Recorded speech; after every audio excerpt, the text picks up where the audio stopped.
This is GFree Radio. Here's your host, Peter Stewart. Bread. There's no more basic foodstuff, but of course until recently, for those of us on a gluten-free diet, finding loaves that were edible was a real problem. This week we start a series looking at some of the small family-run GFree bakery businesses, as well as some of the larger players in the market. Hear about their business models, their branding, their recipes and ingredients, and how they hope to break even in a crowded marketplace. We start by talking to a woman who set up her bakery business after the birth of her son, and she's now got a grant to open up a tailor-made factory to make gluten-free bread. Another interview this week takes us to Venice as we continue our look at various gluten-free world foods. So this week it's the turn of pizza and pasta. And we've been to the launch of a new GFree dessert. Hear about that later in this week's show. In health news, how a drug to counteract coeliac disease has jumped another hurdle. Fingers crossed on that one. In food development news, we use the word hydrocolloids a few times. Oh, and viscosity as well. We look at the intriguing report this week that suggests that one of the greatest political figures of the 20th century may have suffered with coeliac symptoms. And we take a look at cooking with rice flour. All that and more in this week's episode of the GFree Radio Show, episode 43.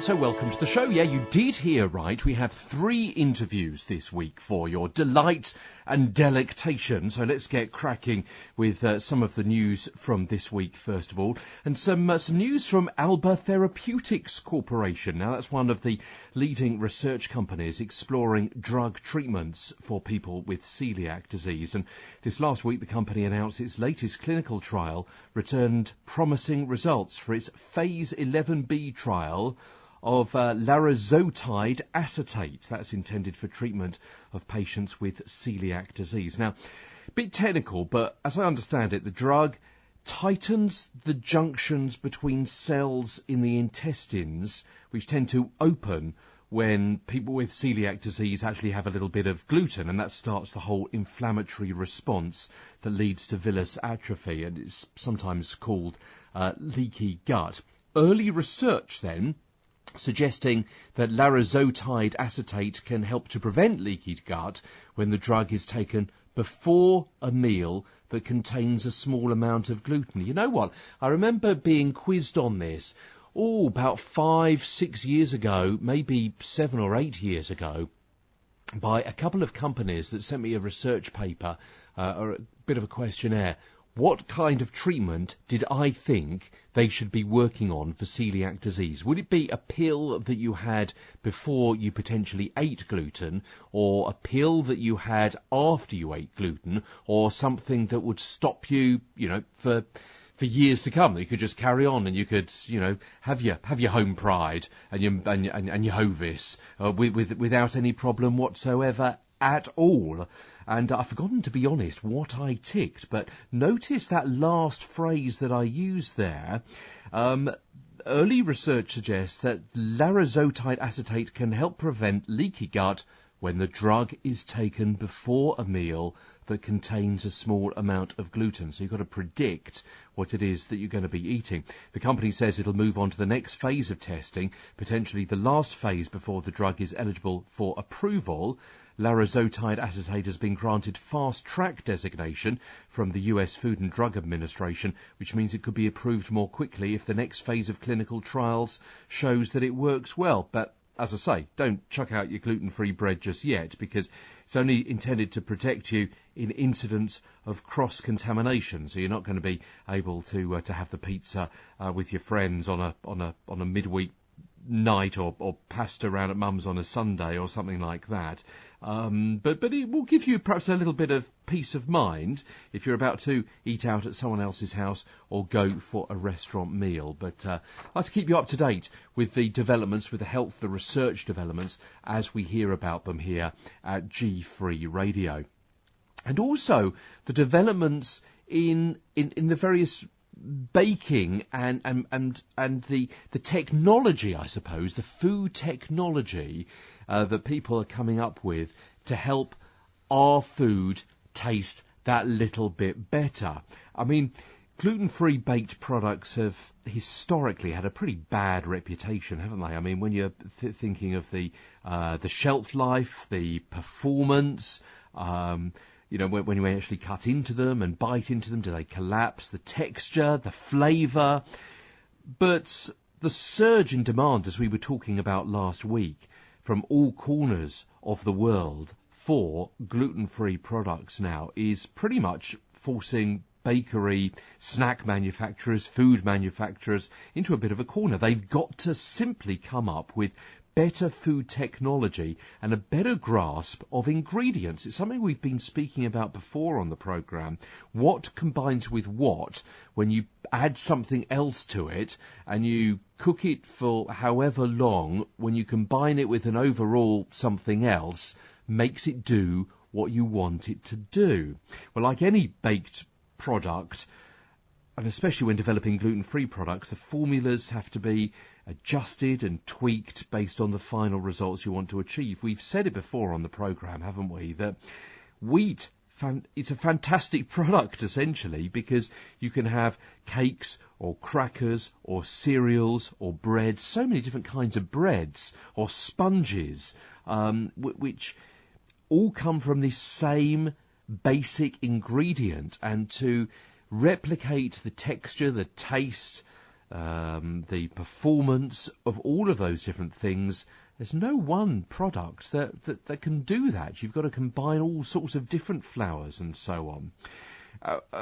Univar is an ingredient supplier in the United States, and Tammy Jarrett is from there. She's quoted on foodnavigator-usa.com saying, when you replace wheat flour and look at the functionality gluten brings, it simply has got to be replaced, and typically that means you need to replace its elasticity function to ensure it's not sticky so it can be processed for manufacturing conditions. She says that is where the main challenge lies, finding the elasticity function when you're putting together lots of different ingredients.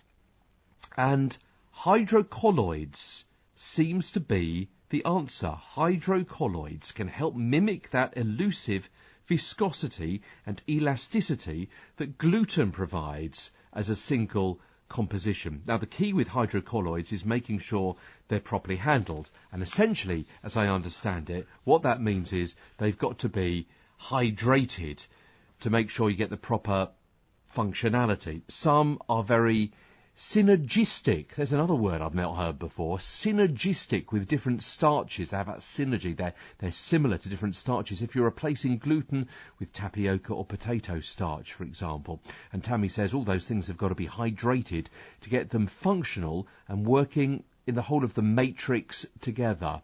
Not only does that step aid in viscosity and stickiness, it also helps stabilise the leavening system. Other what's called irksome challenges, according to Food Navigator, are the historically dense crumb structure and short shelf life. But apparently they are improving. They are getting there with putting together the different algorithm, if you like, of all those different combination of ingredients.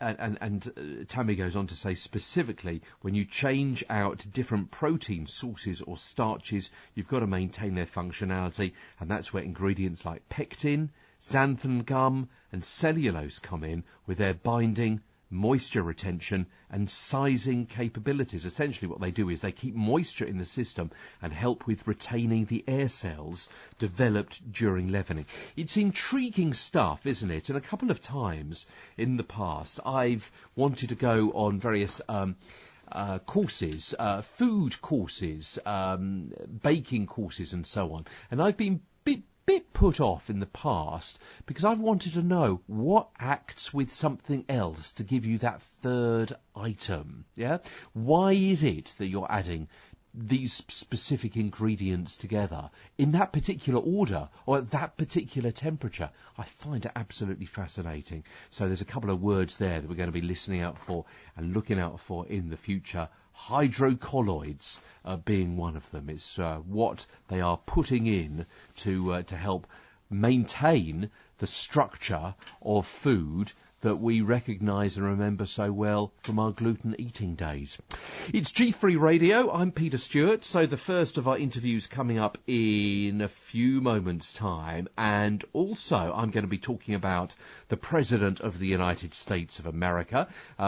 We've also got that interview with one of the bosses, the UK boss of Almondy. So I'll explain about them if you're not familiar with Almondy products a little bit later on. But the first of our interviews comes next on GFree Radio.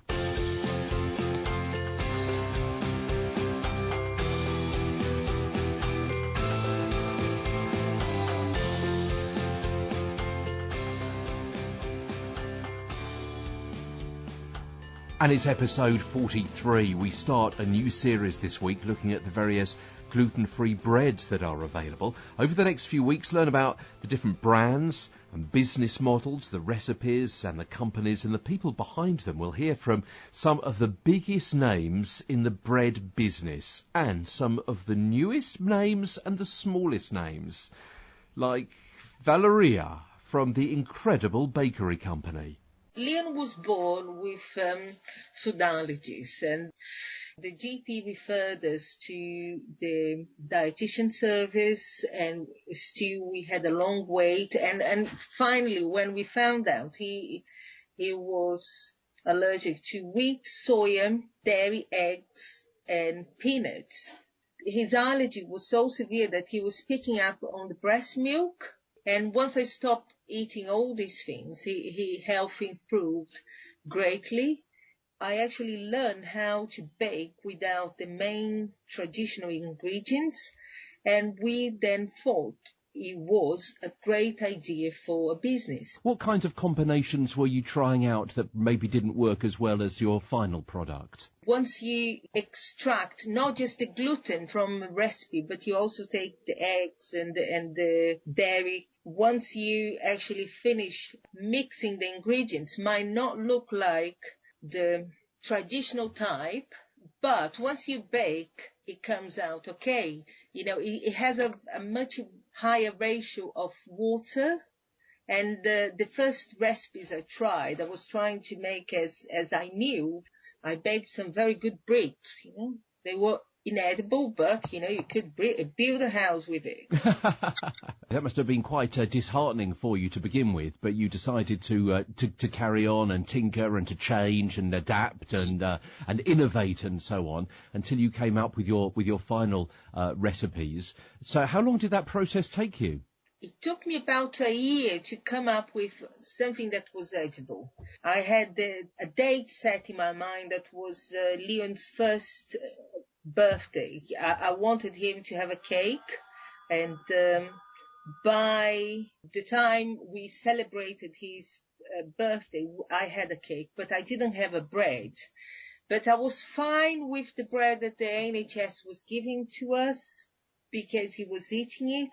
But as the time passed, he didn't quite like the bread anymore. And that one took me about another year to actually be able to produce a good quality loaf. Okay, and obviously your recipe is a closely guarded secret, but give us a bit of an insight. What is the main constituent part of your bread nowadays? It's a mix of flour. I use rice flour, potato flour, tapioca starch, gram flour. So it's not necessarily what those individual flours do by themselves, but I guess also how they interact with each other in the various combinations and various amounts that you put in. Yeah, and I can even see like why wheat probably became as popular as it is today, because obviously you have one flour, that multi-use flour. You can do anything you want. You can do a pizza, you can do a bread, you can do a cake, you can do a pastry. And sometimes when you are talking about gluten-free, but not only gluten-free, but one could say it vegan and gluten-free, because we don't use neither dairy or eggs. Then sometimes to do different confectionaries or breads, I need to use different ratios of different types of flour. Yeah, I'd never heard anyone say that before, that you made an interesting point there, that actually wheat itself is a fantastic food. The trouble is it doesn't like us. Yes. But it is so adaptable, and you can make such a variety of things with just this one basic ingredient. Yes, I never thought about it that way. But presumably when you're making the different pastries or the cakes or the breads or whatever, you can use those different flours but in different ratios and do different things with them, which is much more complicated and much more time consuming. So when you came up with this final recipe, how long until you thought, aha, hold on, if this is so good for Leon, then actually there may be some other kids and some other adults who would benefit from knowing about this and eating it and buying it as well? Yeah, it wasn't long after. You see, friends and that tried, they started saying, oh, your bread tastes very good. And some people, they couldn't really taste the difference between our gluten-free bread and the normal bread. And then we thought, okay, we are onto something here and we should try, selling it. And then we first started selling just to friends and friends of friends. And as a word of mouth, the brand started growing. And then we created a website. And before we knew, we started having regular orders coming in. And then we decided that as a very last minute thing that we would take part of the allergy free from show. But when we decided that all the spaces had gone and the only available spaces were at the Vigilicious Fest that runs parallel to the allergy show, and we went there. It was great to actually go out there, listen to what people were looking for, get the feedback about our products, meet another producers, and actually get in touch with suppliers as well. It was a great experience. And now, of course, you're taking all that experience and all that feedback on board and wanting to expand. So moving out of the capital and setting up your own business unit and bakery. That must be exciting times, but a big job on your hands over the next few months. Yes, it's sometimes I just feel overwhelmed, but because it's a family business, I feel we are all doing it together.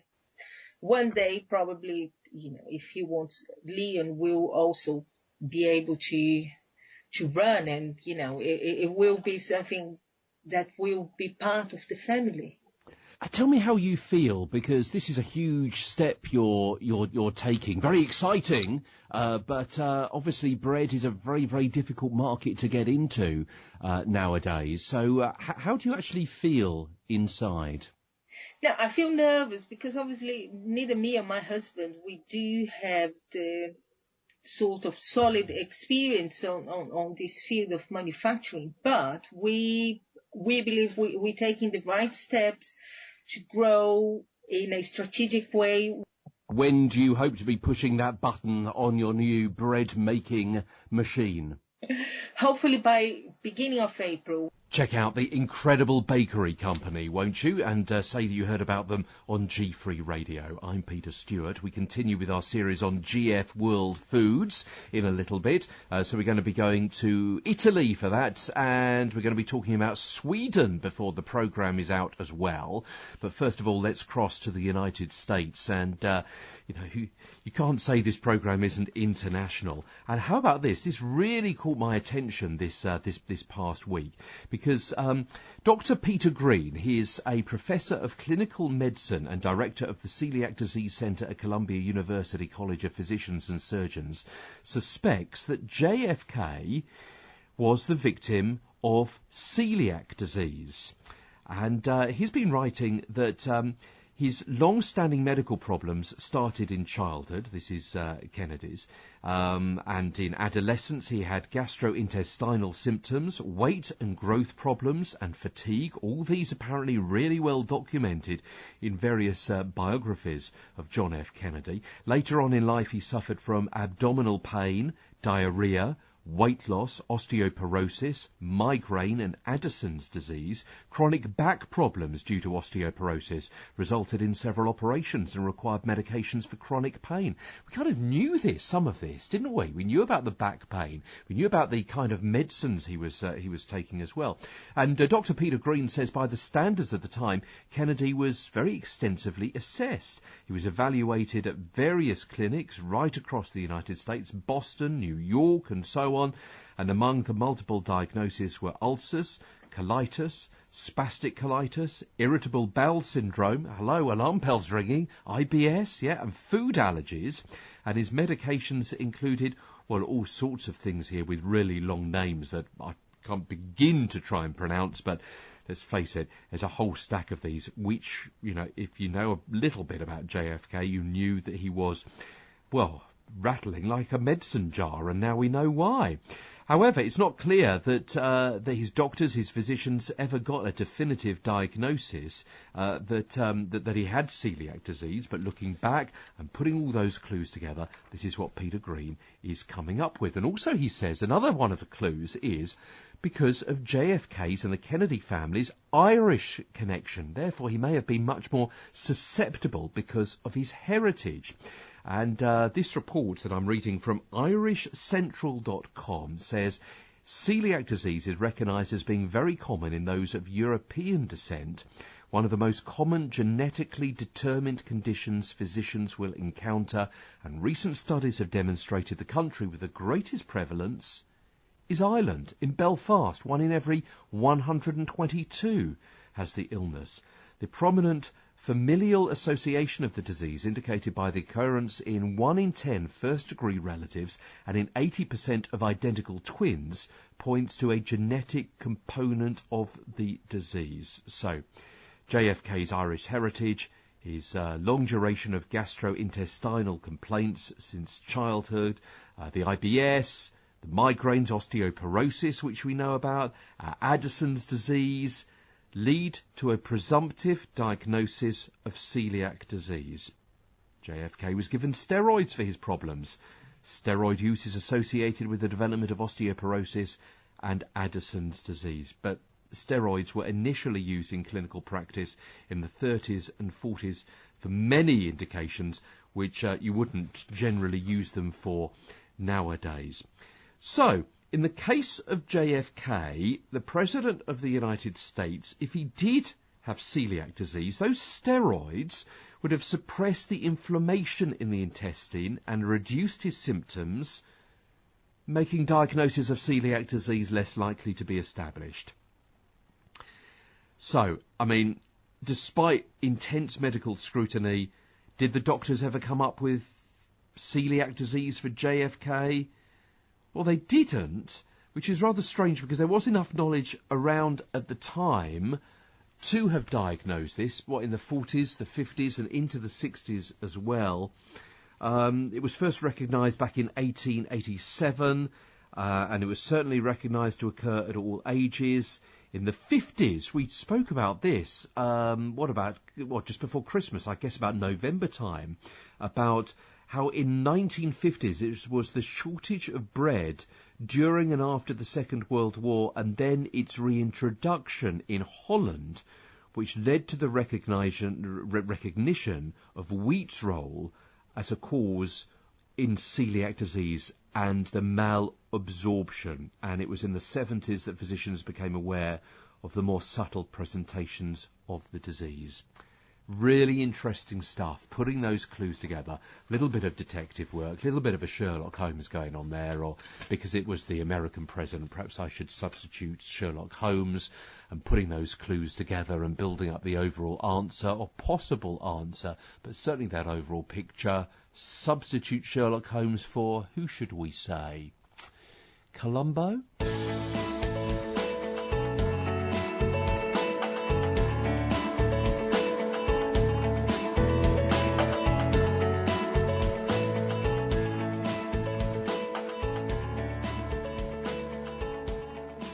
So I was at a new product launch earlier on in this week. In fact, it was Thursday afternoon at a central London location, trying out some brand new gluten-free desserts, and we're going to be speaking to the boss of that company, the Almondy company. The British boss, Andrew Ely, is next up on the show after we continue with our series on GF World Food. So we had samosas in week 1, curries last week, so if you want to hear more about those, go back and listen to those previous 2 shows and have a bit of a dig and delve around and see what else you can find in our archives as well. And don't forget to follow us as well, because if you do that on our main hosting site, so if you go to Spreaker.com, Spreaker,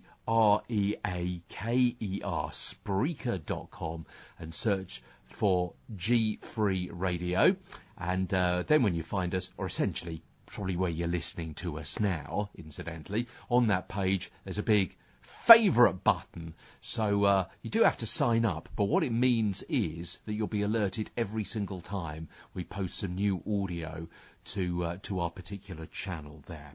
So you can have a, as I say, bit of a listen back and hear about samosas and gluten-free curries. This week we're going to Italy, well, kind of virtually, and we're talking to Adam from the Venice bakery. Oh, excuse me. So, lunchtime, and I've just had a piece of pizza, which is why my mouth is still salivating a little bit, because that was really, really rather nice. I'm with Adam from the Venice bakery, and Adam, you specialise in these American-style pizza bases, don't you? Yes, we do. They're gluten-free, dairy-free, vegan pizza crusts. Very, very popular in the States, and we're excited to launch them in the UK at this show, the Allergy Show. And these are pizza bases that people can buy and they can top at home? Yes, they're just the bases. You buy them from our website at the moment. When you get them, they've got 2 months ambient shelf life, or if you want to put them in the fridge or the freezer, you'll get much longer out of them. But I'm guessing that you'll probably eat them before that time comes up. So. Okay, now this is another very difficult market to get into. I know you come from the States, so you've got that heritage, you've got that big kind of business behind you, you've got the expertise as well. But all the same, a lot of people doing pizza bases. Why are yours different? Well, I think when you look at the texture, the fact they're thin and crispy, they cook perfectly, they're easy to use. They're not brittle, like some of the mainstream gluten-free crusts. Plus they tick a lot of boxes. So we feel like we've got the best pizza in the world. And you probably reckon you've got the best flatbreads as well, because you're not just doing the bases, are you? You're branching out into other kind of specialist bread areas. Yes, we've got flatbreads, and soon to come will be the focaccia bread as well. So there are other options. In the States, we're also developing pasta options as well. Excellent. Okay, so the whole kind of Italian experience from Venice bakeries. Of course. Okay, now, what is in them? Because obviously no gluten, but there's a couple of other things that they don't contain as well. Correct. Our bases are made from rice flour, tapioca flour, potato starch, olive oil, fresh yeast, a little bit of water, and our seasoned bases have a dried mix of oregano and Italian herbs. Now, I had a pizza base recently at a chain restaurant, maybe not the one that you're thinking of, everyone who's listening to this, but at another chain restaurant, and you bit into it and it was really brittle. So what do you do to keep the elasticity of your pizza bases? Because that's quite a trick when there's no kind of gluten to make it kind of gluey and hold together. Our olive oil is the key to that recipe. And that's good quality olive oil, is it? Okay. Extra virgin. So what's the background to Venice Bakery? It's not a name that we're perhaps overly familiar with in the UK. No, Venice Bakery's been going 50 years. Jimmy DeSisto's family started it, so it's a family-run business. Jimmy's our president, and he's been running now for 50 years in the US. Originally started with mainstream pizza and diversified into gluten-free around 8 years ago. So we've developed this recipe now, and it's a major part of our business now. It started at 4% maybe 4 years ago, and now it's 50% of our business. Wow, that's huge. It really is growing. So I guess the next step for you to be would be what? Providing the bases for some chain restaurants. Correct. Yes. So who are you talking to? Some of the big names have gone already. I'm not at liberty to say, but we're in talks with a couple of major chains. Okay, so Domino's has already gone, hasn't it? They're doing their own, and Pizza Express are doing their own, and I think Ask are doing their own as well. So there's a couple more chains still out there. Or I guess individual restaurants, you could do that, I guess. Individual restaurants, we have about 8 restaurants now that are taking our crusts. But also the chains that have already got theirs review their crust from time to time, so they may want to switch into ours possibly. Yeah, So, okay, yeah. It also depends. Pizza crust is also down to taste, isn't it? Whether you want the deep filled, the thick ones, or you whether want the thinner ones, the crispy ones, or whether you want the ones with extra filling around the edge. There are lots of different varieties. Correct, there are. So I guess the restaurant that takes ours will want the thin and crispy crust. What's been the response as people have as people come up to your stand? Well, they taste our crusts and they've repeatedly said it's the best crust they've ever tasted. And being vegan as well as gluten-free, they're amazed at the texture, the quality and the taste. And there are quite a few kind of Italian stalls at the show, aren't there, selling the pizza bases and the pasta and so on? To mention a few, there are, and they've been to all of them and they've come to us and given us the thumbs up. You are also giving away free samples. We are. That could help. We've had a queue since Friday.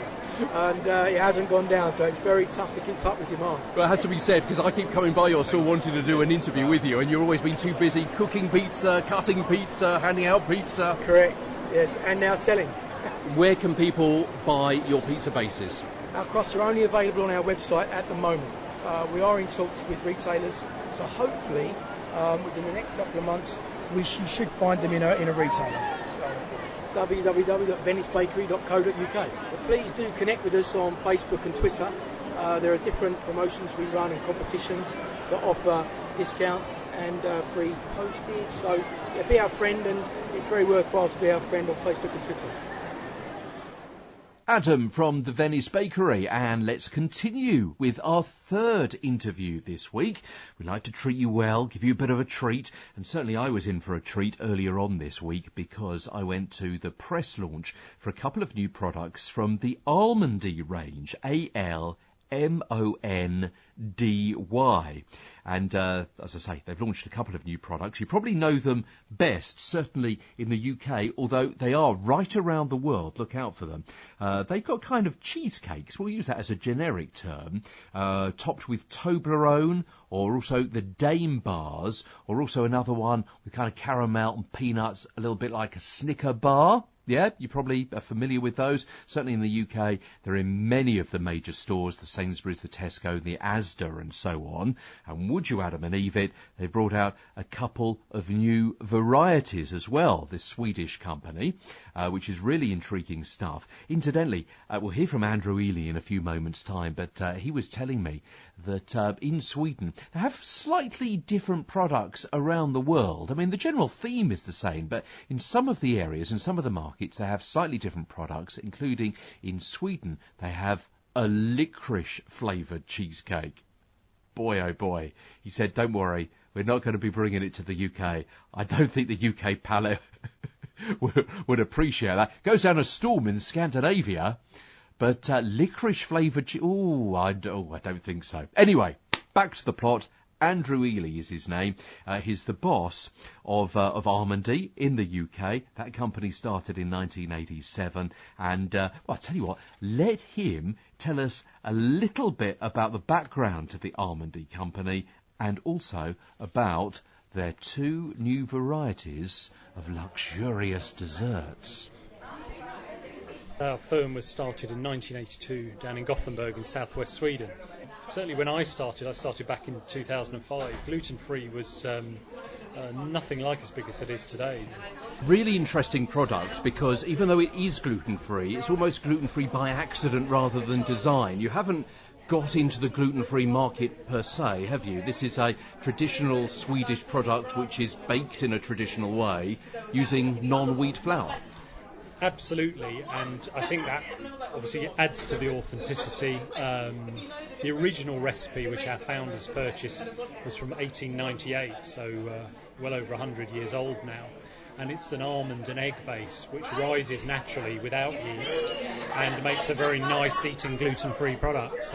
So if people aren't familiar with Almondy, maybe they're listening in another country, although you are all around the world, but if they haven't come across it, it's a kind of, it's basically a cheesecake, isn't it, with that kind of the almond nut base rather than where you might traditionally have a biscuit. Yes, it's absolutely. It's a sort of, it's got that same nutty flavour, but probably not quite as crunchy as a biscuit. And one of the things we like to do, one of our signatures, if you like, is a really lovely layered texture. So all of our products have a number of layers of cake, of cream, of chocolate. They're all different, obviously, but it's those layers that really add to the appeal, I think, yes. And another part which makes you stand out on the shelves is that you link with other major companies, don't you, for those toppings that you've just outlined. So in the UK at the moment, who are you linked with? So we have our original and still the best-selling product, which is Dime. We have Toblerone, which is made with real pieces and topped with real pieces of Toblerone. And we have a peanut and caramel product. So those are our three existing stars, if you like, in the UK. And you say in the UK, but of course you are all the way around the world in so many different markets and so many different, well, cultures as well. Yeah, I mean, we started in Sweden. I think one of the things to remember about Sweden is they have 6 million people. So to be a big Swedish company, you have to be an export company. And yeah, from a base in Sweden, we go to 40 markets. And what is the product base in Sweden? How many does that add up to? The range in Sweden would be kind of 8 to 10 products. There are a lot of traditional products. We have a salty licorice variety, which for obvious reasons probably doesn't travel all that well. So there are some products that are stars in Scandinavia, but perhaps not to British taste. And that's down to tradition, that's down to culture and taste and so on, what that palate is used to. Yeah, absolutely. It's all about that. And they've had a kind of 20-year head start in Sweden, so I think, we'll catch up with them quite quickly. OK, so the point of today is the launch of 2 more products in your range in the United Kingdom. Reveal all. What have we just been tasting? So this is really exciting. So we just revealed a Cadbury chocolate mousse cake and a Philadelphia lemon cheesecake. And I'm really convinced that both of those will do exceptionally well in the UK. So let's talk about those briefly. The Cadbury's one, it's more of a mousse topping, isn't it, to that almondy base? Yeah, Cadbury is a mousse cake with a coating of milk chocolate and Cadbury's mini button. So it's all genuine Cadbury chocolate, you'll be pleased to know. A very light, very fantastic kind of velvety texture. It sounds like I've read the box. Yeah, I think, very indulgent, and I think it'll be very popular over here, for sure. Tell us about the other one. That's completely different from anything else, because so far they've been very chocolate-based, haven't they? Yeah, so this is a complete departure for us. This is a cheesecake. Cheesecake is the largest part of the market in England, so that is really very exciting. And what's even more exciting is it's a Philadelphia cheesecake. So it's a layered cheesecake, which means we've got a couple of layers of our trademark base and then a lemon frosting on top. So it's a Philadelphia lemon cheesecake. And again, you're going with a couple of other established brands. Why is that? What's the marketing idea behind that? Sweden has a population of around 8 million. Great Britain has a population of around 60 million. To really get noticed in Britain, you do need help from those big brands. The big brands, for us, endorse what we know is a great product and just reassure the great British public that they're buying something they're going to like. You must have to think long and hard about where you want to be in a supermarket, whether you're going to be in the gluten-free aisle or in the general dessert aisle. Yeah, we had some decisions to make when we launched in the UK. At the time we launched, most gluten-free products were, let's just say, compromised on taste. They were perhaps rather dry or, a bit chewy to eat. And we wanted to get a successful launch. What we didn't want to be is associated with products that perhaps the consumer were disappointed by. So our decision was to go not with the gluten-free, but to very much advertise gluten-free through the new media, through social media, through Facebook. Twitter is very successful for us. And obviously a lot of gluten-free bloggers these days as well. You're a bit of an undiscovered secret, aren't you? And yet you are in the major supermarket brands. Yes, we are. There's plenty of work to do. We're really hopeful that the new products will at least double or triple our business. But we'd like to, we're here for the long term and we'd like to be growing for a lot of years to come. Now, looking around, certainly in the gluten-free aisle, and also in other products that happen to be gluten-free, there's not much of a range as far as desserts go for us celiacs. So if you play your cards right, you're going to storm that market, aren't you? I think, the problem, simply put, is that cakes are made with flour, and what you need to make is a great cake without using flour. So that's been challenging, and I think that's that's why you see so few on the market. So what happens now? So we've got, 5 of these products from Almondy in the UK. There is others waiting in the wings over in Sweden. When can we expect some more coming? Or am I biting off more than you can chew at the moment, Andrew?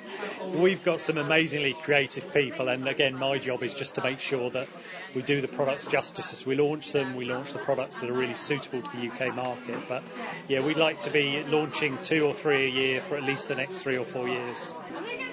Well, they do sound good, don't they? And they tasted pretty damn good as well. So do look out for those. Certainly in the UK, they're available now. And if you're in another market in somewhere else around the world, you may already have those already, or maybe you've got something different according to your own local tastes and cultures. So, as I say, look out for those. I think it's really good because these are naturally gluten-free and they're baked in a dedicated gluten-free site, so that prevents cross-contamination as well. So it's good. Caters for celiacs and chocolate lovers and cheesecake lovers all together in one product, doesn't it? So look out for those.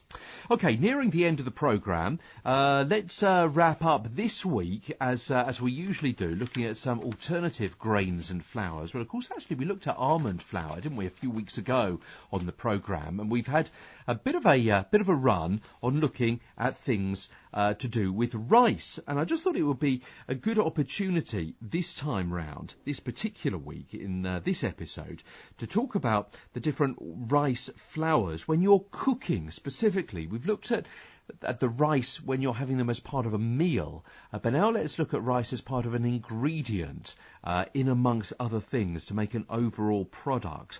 And I'm taking this from glutenfree.answers.com, which has a really good breakdown of the differences between rice as a flour and other flours. And it says that brown rice flour contains 2 grams of fibre, white rice flour only has 1 gram. So since there's not much difference between the two, adjusting the liquids is usually unnecessary if you're comparing the two different brown or white rice flours. But maybe a bit of a subtle difference, it says, in the texture of what you end up with. High fibre flours absorb more liquid, so a bread or a muffin may appear to have more structure or stability when you're using brown rice flour. And what you could do, they're suggesting, is if you're substituting brown for white, then use half a tablespoon more liquid per cup, as I say, when you're using the brown rice flour. But then how does all this work? It's interesting, isn't it? It kind of ties up with what we were saying earlier on in the programme about the food technology side of things. When you're substituting, say, sorghum or oat flour for brown or white rice flour, sorghum flour provides 3 grams of fibre per quarter cup, so using an extra tablespoon of liquid per cup of flour again would be pretty helpful. But if you don't adjust the liquid, your baked goods will have more structure. When substituting rice flour for sorghum flour, decrease the amount of liquid. It's getting a little bit technical. I'll give you the web address in a few moments' time.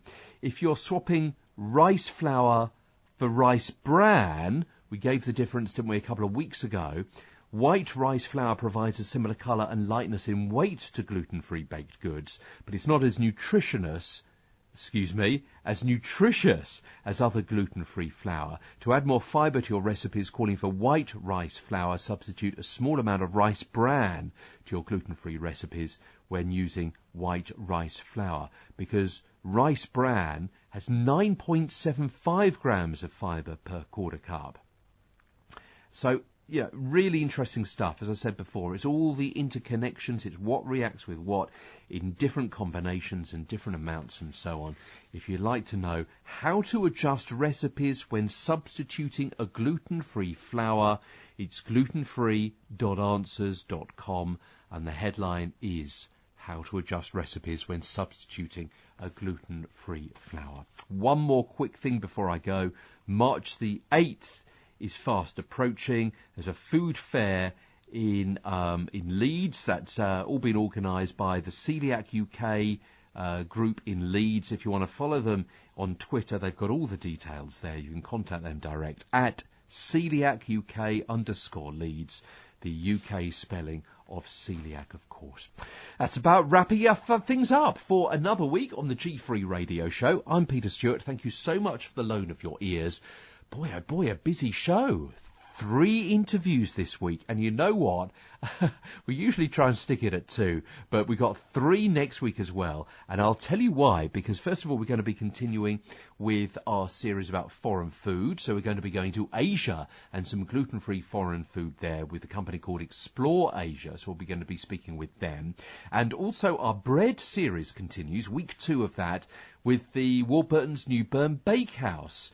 So we're going to be speaking to them, and also their ambassador. And their ambassador is none other than Howard Middleton, who was a star in last year's Great British Bake Off, the BBC Two TV programme, all about baking. It's there in the name, isn't it? So Howard will be our guest in next week's programme as well. All that and more when you tune in to the GFree radio show. And join me, Peter Stewart, won't you, next time around for the next episode, so we keep you updated with the food, the new products, the technology, the health issues, and a whole stack more as well. So you're right in front of the game when it comes to looking after yourself on a GFree diet.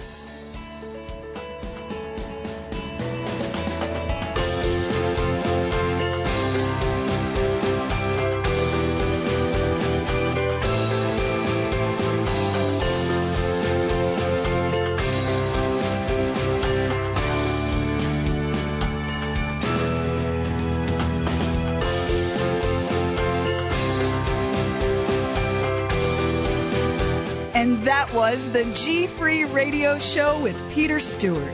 And you. Thanks for listening. And remember, until next time, be good, be healthy, and be GFree.